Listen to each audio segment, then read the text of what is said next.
Bob and I go back too many years. Someone that I've got a lot of respect for. We've done a lot of things together.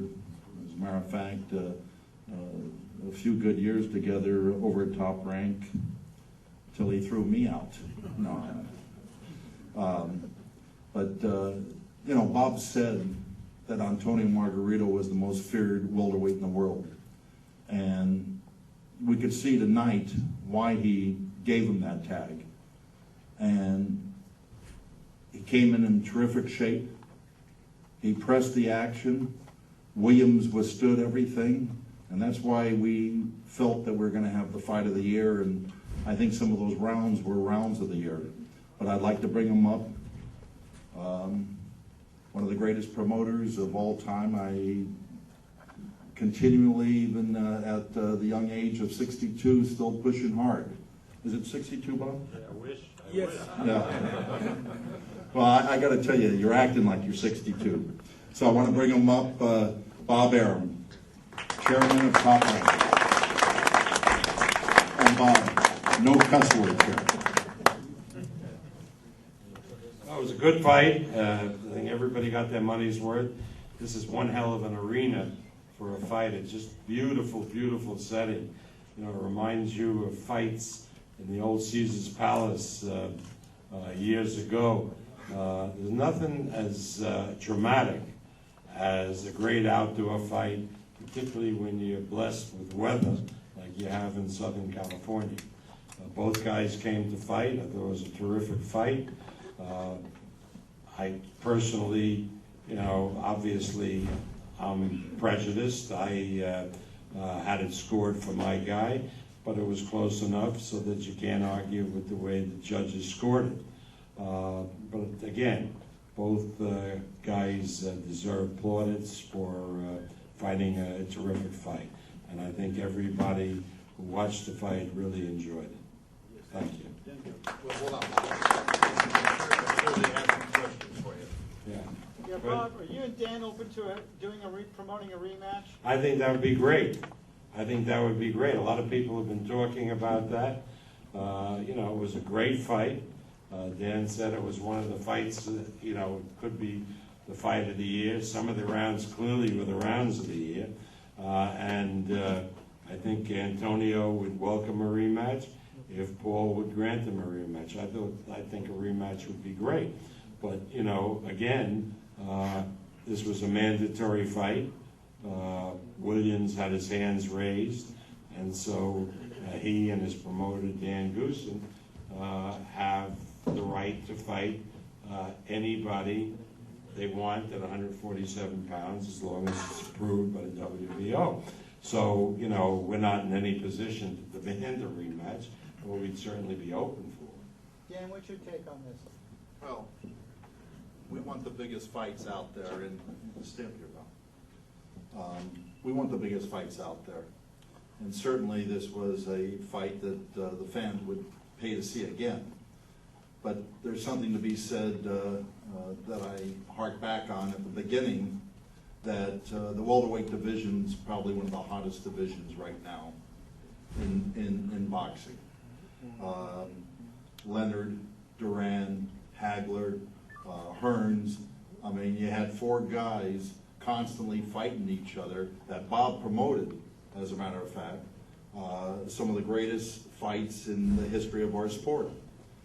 And what I'd prefer to do immediately is to step into the shoes of Margarito with his fight with Cotto. Now, I don't know if we can make it. Obviously, there's other fights, and with all these great welterweights out there right now, there's a lot of different options that could be made.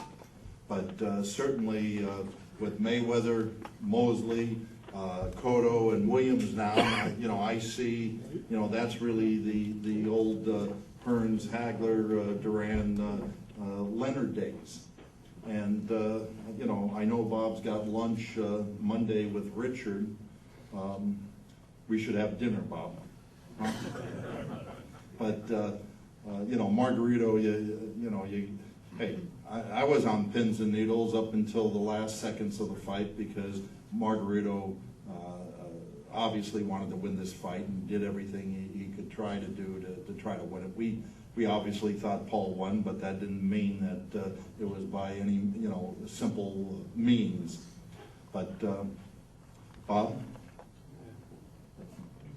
Yeah, well, I think there are a lot of great fights to be made in the welterweight division, and we all have to look for the best fights for our respective fighters. And I have an idea what the biggest fight is for Miguel Cotto, and I'll see if we can make that fight, and if we can't, we'll go to the next level. But don't forget, Dan, there's another welterweight out there that won a terrific fight in Atlantic City tonight, and that's Kermit Cintron, who knocked out his opponent, what's the guy's name? Matisse in the second round. And, he hits like a son of a gun, and with Emmanuel Stewart as his trainer, he's a much improved fighter from the guy that got knocked out by Antonio Margarito. So Cintron figures in the mix. They all do. It's a great division. I mean, there's even talk of De La Hoya coming down to 147. So that would be marvelous. It's just a whole lot of action in boxing, which is great for the sport. I can say, because it's now official in a different weight division, middleweight division, and a lot of the fights Dan mentioned were middleweight. Some were welterweight and some were middleweight. Kelly Pavlik will go in the ring with Jermaine Taylor on September 29th in Atlantic City. And boy, that's going to be a tremendous, tremendous fight.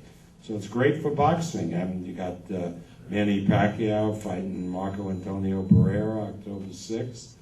A lot of really, really good fights with good young fighters. I want to emphasize, good young fighters. I mean, some of the guys are fighting now past the time when they should retire. I don't want to signal out certain people, but there's great young fighters out there that demand attention. A fighter that fights for top rank in the featherweight division from California, Steve Luevano, won the World Championship this evening in London, knocking out Nicky Cook in the 11th round, and he had Cook down 5 times during the fight. So, Luevano figures now with guys like Rocky Juarez, and, a lot of great fights, great young kids, great fighters.